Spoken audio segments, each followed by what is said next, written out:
नमस्कार दोस्तों, फिर से आपका स्वागत है आपके अपने चैनल जीनियस क्लासेस में।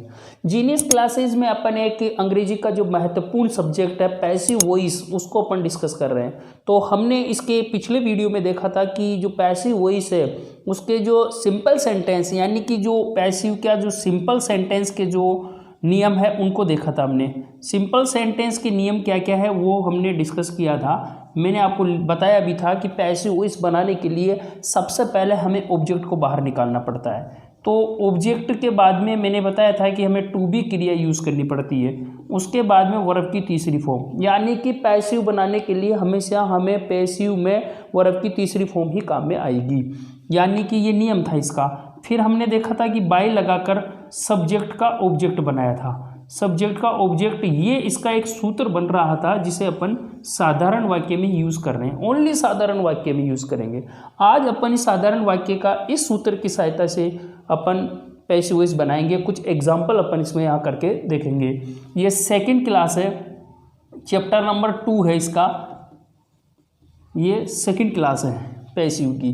तो इसी को अपन आज डिस्कस करेंगे। देखिए दोस्तों, करना कुछ नहीं है, हमें कल हमने जो पिछली क्लास में हमने देखा था कि हमें ऑब्जेक्ट को बाहर निकालना है। तो इस ऑब्जेक्ट का पता कहाँ मिलेगा? मैंने कहा था कि अगर अपन इसे देखें ट्रिक के हिसाब से तो ये तीसरे नंबर पे या फिर चौथे नंबर पे। लेकिन आज इसका नियम से पढ़ेंगे। उसमें होता है कि क्रिया के जस्ट बाद में ही क्रम मिलता है। कैसे मिलता है?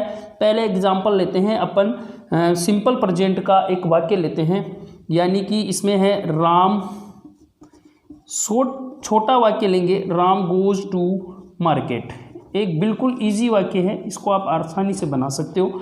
इसमें ये वाक्य है पैसिव में बनाने के लिए है, ये एक्टिव है, इसे अपन पैसिव में कन्वर्ट करेंगे। तो पैसिव में अपन इसको कन्वर्ट करेंगे तो कैसे करेंगे दोस्तों? देखो, इसमें कुछ भी नहीं है, ये करता है, ये क्रिया है और ये कर्म है। हमने पहले ही ये कहा था कि पैसिव बनाने के लिए सबसे पहले हमें कर्म को बाहर निकालना है। तो यहाँ पे कर्म हमारे पास है मार्केट। हम सबसे पहले मार्केट को बाहर निकालेंगे। मार्केट को निकालने के बाद में नियम आता है टू बी क्रिया।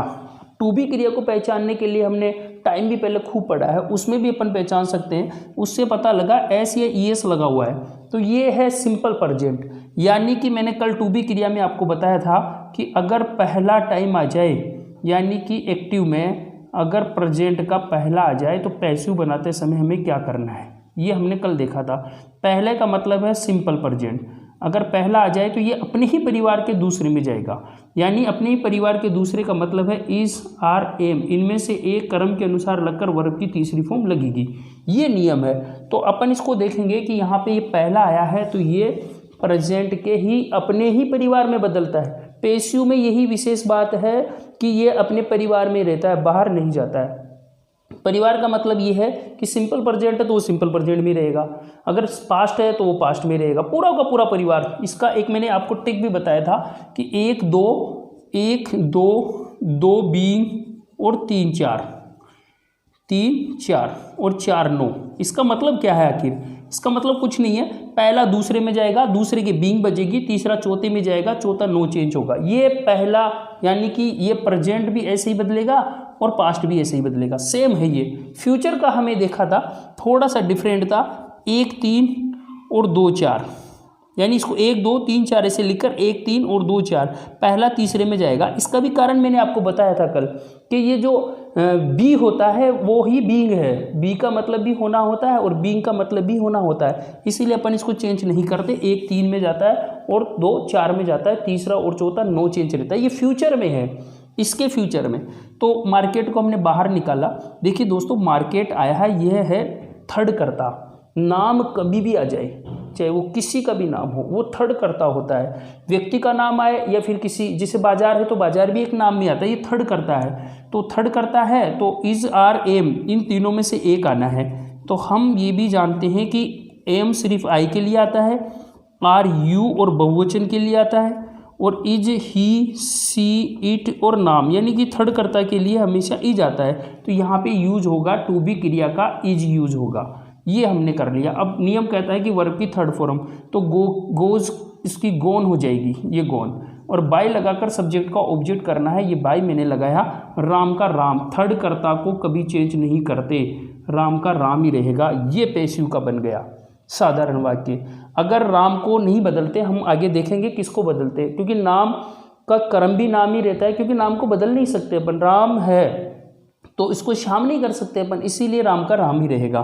दूसरा एग्जाम्पल इसका देखते हैं अपन।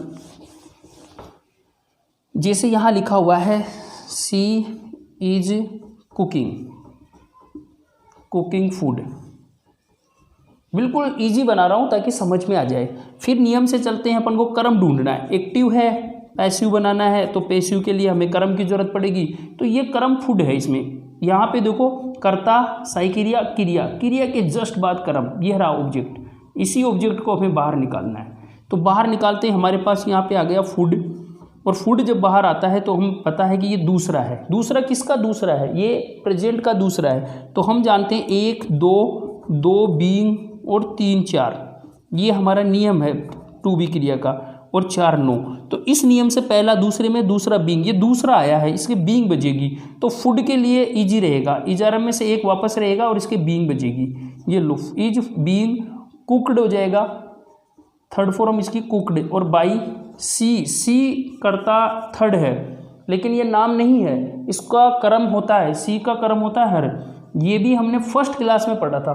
अंग्रेजी की जो सेंटेंस पढ़ाने से पहले मैंने कर्ता पढ़ाए थे, उसमें मैंने सब कुछ बताया था बदल के। तो ये सी का हर हो जाएगा बाई लगाकर। ये इसका आंसर हो गया। मैं सिंपल सेंटेंस बता रहा हूँ, ये ध्यान रखना। अभी मैं सिंपल सेंटेंस बता रहा हूँ, इंटरोगेटिव सेंटेंस अभी मैं नहीं बता रहा हूँ। इसकी अगली क्लास में अपन इंटरोगेटिव सेंटेंस पर डिस्कस करेंगे। तो ये सिंपल सेंटेंस है। ऐसे ही अपन और बना के देखते हैं, दूसरे टाइम का अपन देख लेते हैं।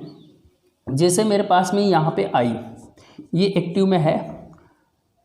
आई के लिए आपको पता है हैव लगेगा। आई हैव कुछ भी, और आप अपने दिमाग में से कोई भी मीनिंग ले सकते हो यहाँ पे। ये जरूरी नहीं है कि आप यही लो। I have looking a book, I have looking a book, मैं एक बुक पुस्तक देख रहा हूँ। ऐसा हो सकता है, कोई दिक्कत नहीं है। हम इसका पैसिव जब बनाएंगे तो पैसिव में हम सबसे पहले क्या करेंगे, ए बुक को बाहर निकालेंगे। ये कर्म है, क्योंकि हम जानते हैं कि ए बुक क्या है, ए बुक कर्म है। सबसे पहले इसको बाहर निकालेंगे। ये जैसे ही बाहर आ जाएगा हैव किस टाइम की पहचान है, हमें ये पता लगाना है। हैव तीसरा है, तीसरा किसका है मैं आपको बता दूं, हैव तीसरा है और तीसरा है प्रेजेंट का। तो हम वही वापस ट्रिक काम में लेंगे। 1 2 बीइंग और 3 4 और 4 नो।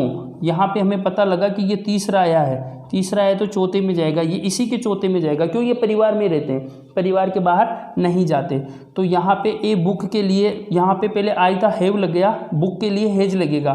तो ये हैज़ बीन में चला जाएगा, हैज बीन लुक्ड हो जाएगा, थर्ड फॉर्म इसकी, और बाई लगाकर आई का मी हो जाएगा। ये मी क्यों हुआ है, हम जानते हैं कि आई कर्ता होता है ना, तो आई का कर्म होता है मी और इसका अधिकार होता है माई। मैंने ये बताया था सब्जेक्टिव केस में अगर आई होता है तो ऑब्जेक्टिव इसका कर्म मी होता है और इसका पजेसिव यानी अधिकार माई होता है, इसीलिए ये हो जाएगा। ये हमारा हो गया। एक और देखते हैं दोस्तों अपन एग्जाम्पल, इसका सिंपल का ही देखते हैं। मैं चौथा टाइम हैज़ बीन या हैव बीन आता है तो उसे चेंज नहीं करेंगे, वो नो चेंज है। मैंने पहले ही कहा है टू बी क्रिया उसकी चेंज नहीं होनी है। क्यों? क्योंकि हमारा ये जो 1 2 बीइंग और 3 4, ये चौथा अगर आता है तो ये नो चेंज होगा, इसको चेंज नहीं करना है। अब आप कोई सा भी सेंटेंस बना सकते हो, आप उसको चेंज नहीं करना है। देखिए मैं एक बना के बताता हूँ आपको। एक्टिव में अगर आपके पास में आता है, यहाँ पे दूसरा ले लेता हूँ मैं, रीना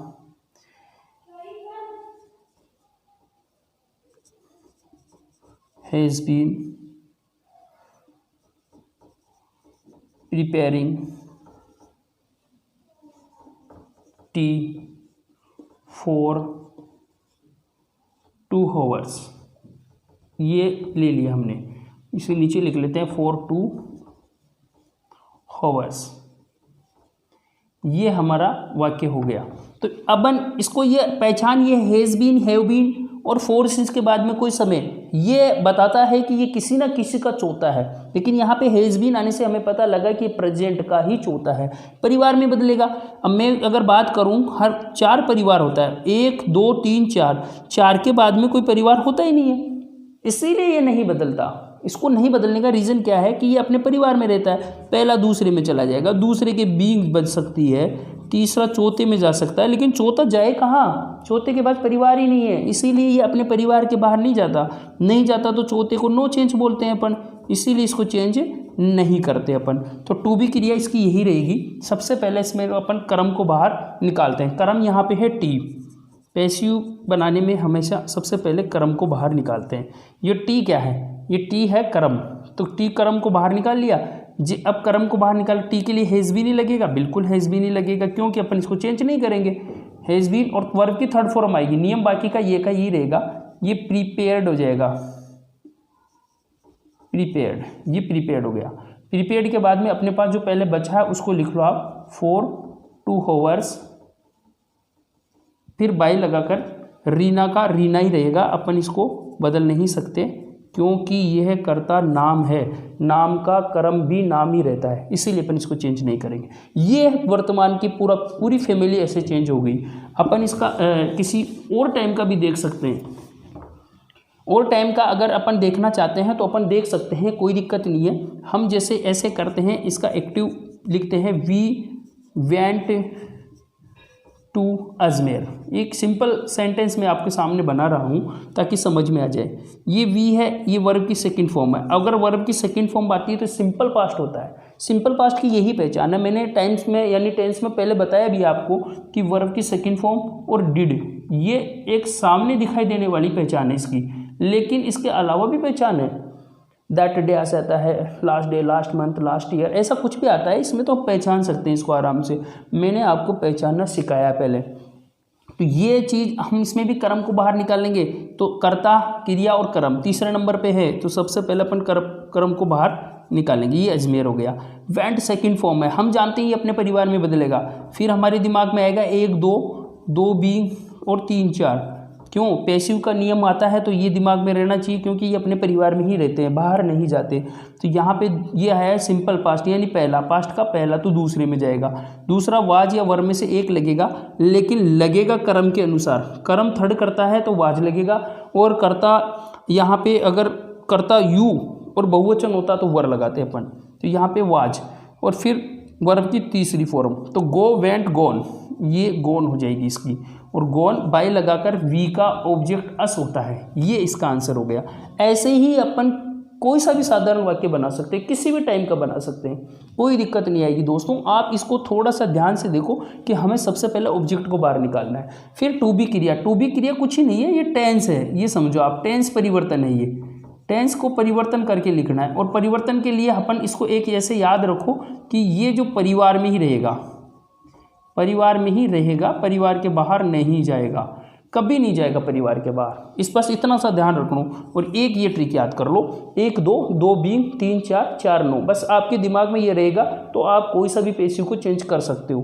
तो दोस्तों आप इसको इससे आराम से बन सकता है, आप घर पे बना के देखो, बन जाएगा। अगर आपको कोई समझ में नहीं आता है या कहीं भी आपको दिक्कत आती है तो आप मुझे कमेंट में लिख दीजिए, मैं आपके वो जो एग्जाम्पल आपके पास है आप मुझे मेरे पास कमेंट में डाल दीजिए, मैं आपके सामने करके बता दूंगा उसको। यानी पैसिव हर सेंटेंस का बनता है। अभी तो साधारण है, अगली क्लास में अपन इसको इंटरोगेटिव में करेंगे, इंट्रोगेटिव भी करेंगे, उसके बाद में इंपेरेटिव भी करेंगे, ऑप्टेटिव एक्सक्लेमेटरी का भी मैं पैसिव बना के बताऊंगा आपको। तो दोस्तों आज का वीडियो यही ख़त्म करूंगा मैं, और आपको अगर अच्छा लगा हो तो आप इसे लाइक करें, कमेंट करें और अपने दोस्तों में शेयर करें। आपका देखने के लिए बहुत बहुत धन्यवाद।